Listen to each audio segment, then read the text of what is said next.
సింహలగ్నం, సింహరాశి. ఈ సింహం వాళ్ళకి కేంద్ర కోణాధిపతి రాజయోగకారకుడైనటువంటి అంగారకుడు 12వ ఇంట్లో ఉండడం వల్ల వీసా, పాస్పోర్ట్ ఇట్లాంటి వాటి కోసం ట్రై చేసే వాళ్ళకి తొందరగా వీసా, పాస్పోర్ట్ మంజూరయ్యి తొందరగా విదేశాలకి వెళ్ళగలుగుతారు. అక్కడ కూడా మంచి రాణింపు, గుర్తింపు ఇట్లాంటివి కూడా పొందగలుగుతారు, సాధించగలుగుతారు. అలాగే శత్రురోగ రుణాది పీడలు తక్కువగా ఉంటాయి. ఎవరైతే మిమ్మల్ని చూసి మీ గురించి చెడుగా అనుకుంటారో వారి వల్ల మీకు మేలు చేకూరే అవకాశాలు కనబడుతున్నాయి. అలాగే చేసే వ్యయం సద్వ్యయం అవుతుంది. అలాగే వివాహ ప్రయత్నాలు చేసే వాళ్ళు కూడా కొద్దిగా వరకు వివాహపరమైనటువంటి అనుకూలత కలుగుతుంది. కాబట్టి ఈ సమయంలో కొద్దిగా వరకు వివాహ ప్రయత్నాలు చేసే వాళ్ళకు కొద్దిగా వరకు అనుకూలించే అవకాశాలు కనబడుతున్నాయి. కాబట్టి కొంచెం స్లోగా ముందుకెళ్ళినప్పటికీ ముందుకైతే వెళ్తాయండి. అలాగే ఈ లగ్నానికి పంచమంలో రవి సంచరిస్తూ ఉండడం వల్ల కొద్దిగా విద్యార్థులకు విద్యాపరంగా మంచి అనుకూల ఫలితాలు గోచరిస్తున్నాయి. అలాగే చదువు సరిగ్గా చదవని వాళ్ళకు కూడా చదువుపై ఆసక్తి కలిగే అవకాశాలు కనబడుతున్నాయి. అలాగే మీరు చదివిన క్వశ్చన్లే ఎగ్జామ్స్లో వచ్చి మార్కులు అధికంగా సాధించగలుగుతారు.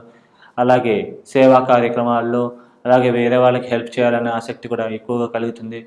అలాగే లాభాభివృద్ధి, ఆకస్మిక ధనపరమైన వ్యావహారికపరమైనటువంటి లాభాలు చేకూరడము ఇట్లాంటి పరిణామాల ఫలితాలు గోచరిస్తున్నాయి. అలాగే శుక్రశనులు ఈ యొక్క వివాహ స్థానంలో సంచరించడం వల్ల భార్యాభర్తల మధ్య స్వల్పమైన విభేదాలు, అప్పుడప్పుడు కొన్ని మనస్పర్ధలు, కొన్ని కొట్లాట్లు ఇట్లాంటివి కూడా జరిగే అవకాశం ఉంటాయి. కాబట్టి ఈ విషయాల్లో తగు జాగ్రత్తలు తీసుకోగలరు. అలాగే కొత్తగా వివాహ ప్రయత్నాలు చేసే వాళ్ళకు మాత్రం కొద్దిగా మిశ్రమ ఫలితాలు గోచరిస్తున్నాయి. కాబట్టి ఈ విషయాల్లో తగు జాగ్రత్తలు తీసుకుని ఆచితూచి ముందుకు వెళ్ళినట్లయితే 10 మందిని వెరిఫై చేసుకుని ముందుకు వెళ్ళినట్లయితే మీకు మంచి జరిగే అవకాశాలు పరిపూర్ణంగా గోచరిస్తున్నాయి, కనబడుతున్నాయి. అలాగే భూములు, స్థిరాస్తుల విషయాల్లో చిన్న చిన్న లిటిగేషన్స్ ఇబ్బందులు కనబడుతున్నాయి, గోచరిస్తున్నాయి. కాబట్టి ఆ పరంగా తగు జాగ్రత్తలు తీసుకోగలరు. అలాగే ఈ యొక్క విద్యాపరంగా కూడా 5వ తారీఖు నుంచి చిన్న చిన్న స్వల్పమైన ఆటంకాలు గోచరిస్తున్నాయి. కాబట్టి ఈ పరంగా కూడా తగు జాగ్రత్తలు తీసుకుని ఈ సమస్యలన్నింటినీ కూడా అధిగమించగలుగుతారు. అలాగే ఈ 10వ ఇంట్లో గురువు సంచారం వల్ల వృత్తిపరమైన అభివృద్ధి మరియు వృత్తిపరంగా ప్రమోషన్లు, ఇంక్రిమెంట్లు, కోరుకున్న ప్లేస్కి ట్రాన్స్ఫర్స్ లభించడం ఇట్లాంటి పరిణామాలు జరిగే అవకాశం ఉంది. వ్యాపారస్తులు వ్యాపారాల్లో లాభాలు గడించగలుగుతారు. రాజకీయ నాయకులు కూడా రాజకీయ పరంగా ఉన్నత స్థాయి పదవులను అధిరోహించగలుగుతారు. అలాగే సినిమా కళాకారులు కూడా వారి యొక్క కళల్లో మంచి ప్రావీణ్యత, పేరుకు తగ్గ గుర్తింపు, గౌరవం ఇట్లాంటివి కూడా లభించే అవకాశాలు పరిపూర్ణంగా కనబడుతున్నాయి. భూములు, స్థిరాస్తులు వాటి యొక్క విలువ కూడా కొద్దిగా టెన్షన్ పెట్టినప్పటికీ కూడా పెరిగి మీకు మంచి ఫలితాలే కనబడుతున్నాయి. ఆ పరంగా కుటుంబాభివృద్ధి, కుటుంబంలో వ్యక్తుల యొక్క సహాయ సహకారాలు పరిపూర్ణంగా లభించడం, మీ అభివృద్ధికి వారు కూడా సహాయం చేయడం ఇట్లాంటి పరిణామాలు కూడా గోచరిస్తున్నాయి. కానీ ఈ సమయాన్ని ఉపయోగించుకుంటే ఈ పరమైన బెనిఫిట్లు కూడా అనుకూలంగా లభించే అవకాశాలు పరిపూర్ణంగా గోచరిస్తున్నాయి. అలాగే ఈ యొక్క గురువు 6ను కూడా చూడడం వల్ల శత్రురోగ రుణాది పీడలు ఇట్లాంటివి తక్కువగా ఉంటాయి. ఏమన్నా మీకు ఎవరైనా బకాయి పడితే ఈ సమయంలో ప్రయత్నిస్తే కనుక ఆ బకాయిలు వసూలు అయ్యే అవకాశాలు కనబడుతున్నాయి.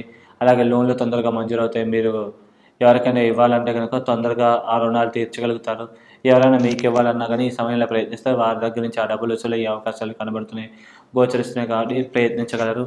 అలాగే ఈ లగ్నానికి 8వ ఇంట్లో రాహు, 2వ ఇంట్లో కేతు ఉండడం వల్ల న్యాయపరమైన విషయాల్లో ముందుగా రాహు వైపు కేతు మిగిలితే అనుకూలమైన ఫలితాలు తీర్పులు కనబడుతున్నాయి, గోచరిస్తున్నాయి. ఆకస్మిక ధన లాభాలు, ఆకస్మిక పలుకుబడి, ఆకస్మిక వ్యావహారికపరమైన ధనపరమైన విజయాలు చేకూరడం ఇట్లాంటి పరిణామాలు కనబడుతున్నాయి, గోచరిస్తున్నాయి. అలాగే కుటుంబ అభివృద్ధి, కుటుంబ సభ్యుల మధ్య అన్యోన్యత, ప్రేమానురాగాలు పెంపొంది ఒకరి అభివృద్ధికి ఒకళ్ళు పరిపూర్ణంగా సహకరించుకుంటారు.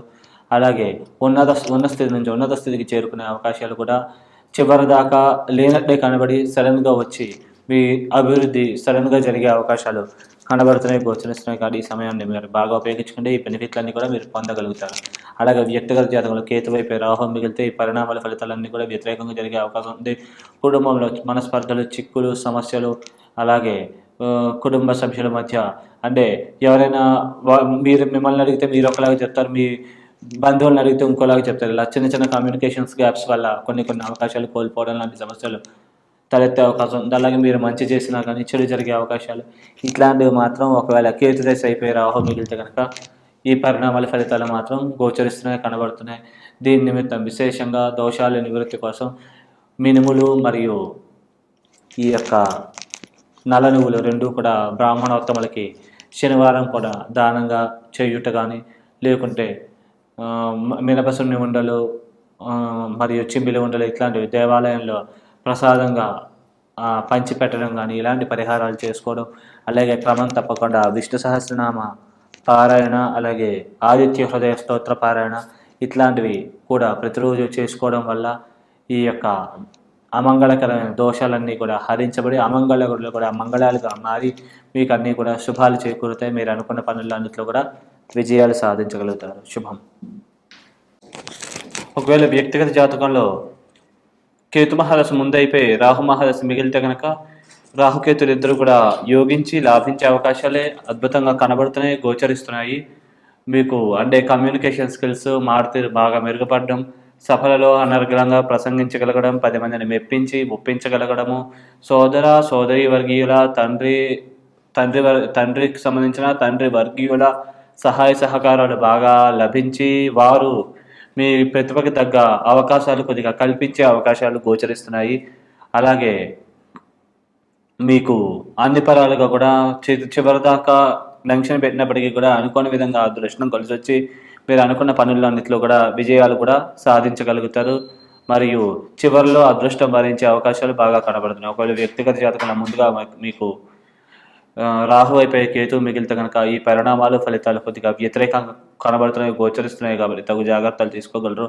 ఆయన మారుతీరులో తడబడడం, సోదర సోదరి వర్గీయుల మధ్య విభేదాలు సమస్యలు తలెత్తే అవకాశం ఉంది. మారుతీరు మాట వల్ల సమస్యలు కొని తెచ్చుకోవడము, మనం ఒకలాగా మాట్లాడితే వేరే వాళ్ళకి ఇంకోలాగా అర్థమయ్యి దానివల్ల సమస్యలు ఇబ్బందులు ఇట్లాంటివి తలెత్తే అవకాశాలు కనబడుతున్నాయి, గోచరిస్తున్నాయి. కాబట్టి ఆ విషయంలో తగు జాగ్రత్తలు తీసుకోగలరు. అనుకోని విధంగా కొన్ని అదృష్టాలు అవకాశాలు కూడా చేజారిపోయే అవకాశాలు కనబడుతున్నాయి. కాబట్టి ఈ పరమైన జాగ్రత్తగా తీసుకుని కొద్దిగా మౌనం పాటించినట్లయితే ఈ సమస్యలన్నింటిని గురించి కూడా అధిగమించగలుగుతారు. అలాగే మీరు వ్యక్తిగత జాతకంలో ఈ దోషాలన్నింటినీ కూడా అధిగమించగలిగి మీరు అనుకున్నవన్నీ పరిస్థితికి అన్నిటికీ చేరుకోవాలనుకుంటే కనుక దైవిక బలం శక్తి పెంపొందించుకోవడం నిమిత్తం విశేషముగా సుబ్రహ్మణ్య స్వామి ఆరాధన, స్వామికి సంబంధించిన స్తోత్రపారాయణ, అభిషేక అర్చనాదులు ఇట్లాంటివి చేసుకోవడం మంచిది. అలాగే ప్రదక్షిణ చేసుకున్న అది కూడా మంచిగా జరుగుతుంది దానివల్ల కూడా.